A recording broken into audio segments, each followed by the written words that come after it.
Hello y'all and welcome to another reading recap video.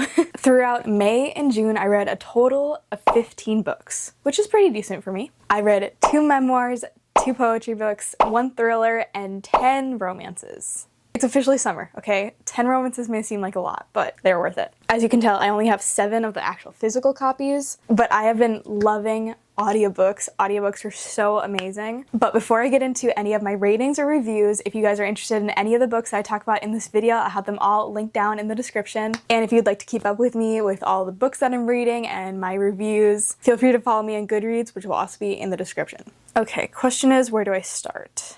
Before I get into more of my summery fun books, I think I'm going to start off with the oddball of this group, which is the thriller I read. I actually listened to it, and it was Good Bad Girl by Alice Feeney. Now, I've read Rock, Paper, Scissors by her, and oh my god, did I love it. It was such a good thriller. I rated it a 4.7 stars. My only reason for it not being a 5-star book, which may be because I listened to it instead of read it, but the beginning part was just so confusing because you follow 4 different characters and you're trying to figure out how their storylines intertwine.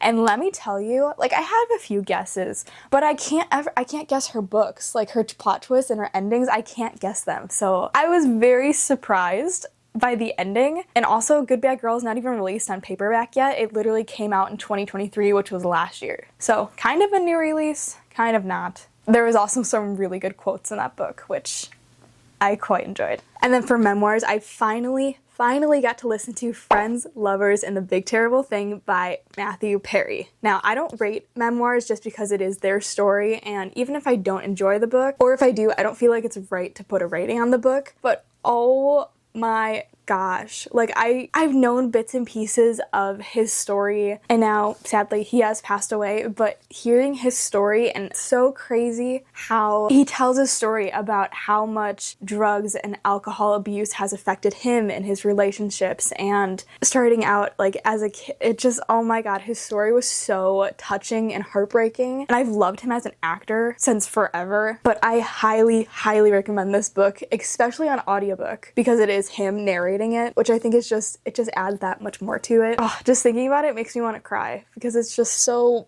On the outside, he just seemed like such a normal, great, happy person, and then in the inside, he was anything but. I do highly recommend the book, but definitely check on trigger warnings before reading it. The second memoir I listened to, which I actually just finished like 10 minutes ago, was Wildflower by Drew Barrymore. Drew Barrymore is also another actor or actress that I have loved forever. I've watched so many of her movies, and honestly, I loved how sporadic and chaotic and back and forth in timelines it was. She would go from being like 16 to 4 to 34 to just back and forth, and all the different experiences that she has had is literally insane. She started acting at 11 months old and literally grew up with that. And at the age of just 14, or was it 15? 14 or 15, she emancipated herself from her mother. And it's like, I picture myself at 14 or 15 living on my own and learning how to do life when she wasn't taught how to do anything.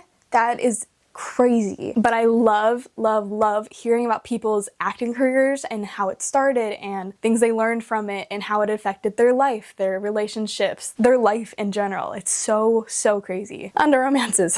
I read The Bodyguard by Catherine Center. I heard one of my friends talking about it, so I decided to pick it up on a whim, and I think I love the bodyguard trope. I rated this a 4.75 stars. It was just so cute and fast-paced, and I loved it. Like, it was so cute. This is my first Catherine Center book, and I also loved how she kind of reversed the roles, because typically you hear that the guy is the bodyguard, and in this book, it is the girl. And I will say, normally I don't like the one of them is famous trope, but in this one I feel like it was almost so subtle, and the romance was so cute. It was so cute. I love this book. The next book I listened to was Love Theoretically by Ali Hazelwood, and I rated this a 3.25 stars, which isn't a bad rating, okay? It's not a bad rating. I loved the STEM and science aspect of these books, and growing up I was such a big science person, but I loved how that was just such a prominent feature in that book. However, I don't think I enjoyed the main male character.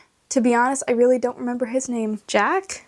Jack! It was Jack. I think he's like one of the first main male characters that I just didn't really enjoy, which is fine, to each their own. But I am excited to read more Allie Hazelwood books because I know she has quite a few. The next book I read, this book is quite a hefty book. Like, look at that. I think it's over 500 pages. And it was Love Redesigned by Lauren Asher. I wound up rating this a 4.75 stars, sensing a common theme here. My only reason for docking it is because it was just so long, and when a book is this long, I think this is actually the longest book that I've ever read. It is the longest book I've ever read so far. It just took me so long to get through it. I did tab quite a few in this book, but I loved this book. So good. If you're wanting a long romance, here she is. She's great. She's beautiful. I love her. The chemistry between Julian and Dahlia, their storyline is, it's so good. They go from childhood friends because of their families being so close, to lovers, to enemies, to... You'll just have to read and find out. I gotta say, I've read 2 out of the 3 Dreamland Billionaire books by Lauren Asher and really just did not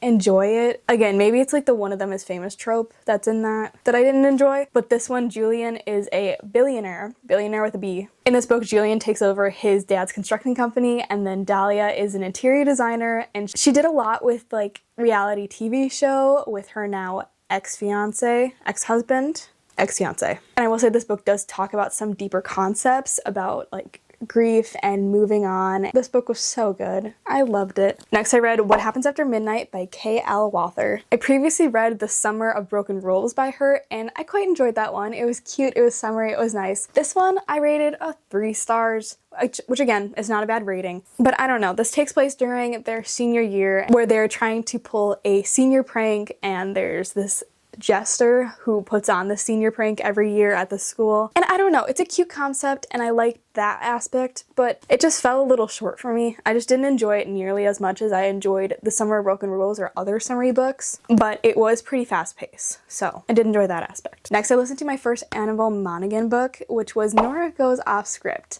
I loved how short it was. I loved the kids in this book. I love the screenwriting aspect, the putting on a movie production part, obviously because I'm a film kid. I love it. But I don't know what it was. Maybe the writing of it, or maybe it was the fact that I'm kind of in like a summery, like teenage mood for books and not like a woman who has 2 kids finding love again kind of book. It started off so cute and I actually really loved it in the beginning. And then the whole like 3rd act breakup part happened like midway through the book and just kind of declined from there. And I don't understand why this was a conflict. I don't understand. It didn't make any sense. I just did not enjoy it at all. And then on a completely different note, I read The Summer I Turned Pretty series. So this includes The Summer I Turned Pretty, It's Not Summer Without You, and We'll Always Have Summer. I rated the first 2 books a 4.5 just because it gave me all of the summer vibes that I was needing, especially after the last book I read. And the love triangle in these first 2 books are... oof.